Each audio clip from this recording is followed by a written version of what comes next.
അപ്പോൾ നമുക്കിനി ലഞ്ച് ബോക്സിലൊക്കെ കൊടുത്തയക്കാൻ പറ്റിയ നല്ല സിമ്പിളായിട്ടുള്ള ടേസ്റ്റി ആയിട്ടുള്ള ഒരു റൈസിൻ്റെ വീഡിയോ നോക്കാട്ടോ.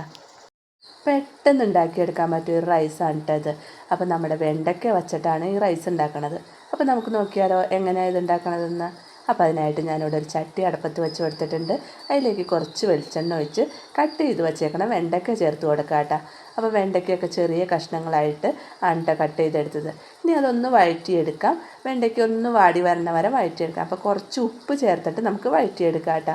അപ്പോൾ വെണ്ടയ്ക്ക ഒന്ന് വാടി വന്നു കഴിയുമ്പോൾ നമുക്കത് മാറ്റിയെടുക്കാം.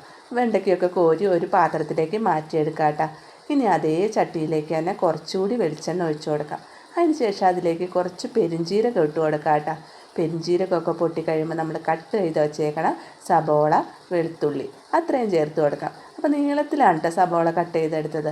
സബോളയൊക്കെ ഒന്ന് വാടിക്കഴിയുമ്പോൾ അതിലേക്ക് ഒരു തക്കാളി കട്ട് ചെയ്തതും കൂടി ചേർത്ത് കൊടുത്തു കേട്ടോ.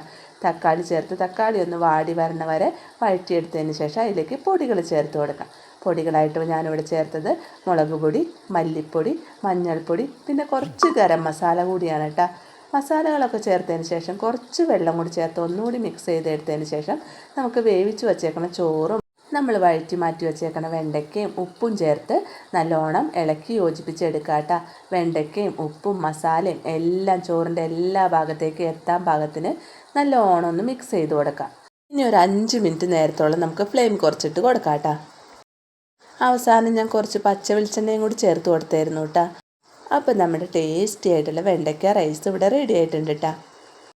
അപ്പോൾ ഇങ്ങനെ ഒരു റൈസ് ഉണ്ടാക്കി നോക്കാത്തവർ തീർച്ചയായിട്ടും ഒന്ന് ട്രൈ ചെയ്ത് നോക്കണം കേട്ടോ. പിന്നെന്താ, എൻ്റെ വീഡിയോ ഒക്കെ കണ്ട് നിങ്ങൾക്ക് ഇഷ്ടപ്പെടുകയാണെങ്കിൽ ലൈക്ക് ചെയ്യണം, ഷെയർ ചെയ്യണം, സബ്സ്ക്രൈബ് ചെയ്യണം. പിന്നെ നിങ്ങളുടെ അഭിപ്രായങ്ങളൊക്കെ കമൻറ്റിലൂടെ അറിയിക്കണേ.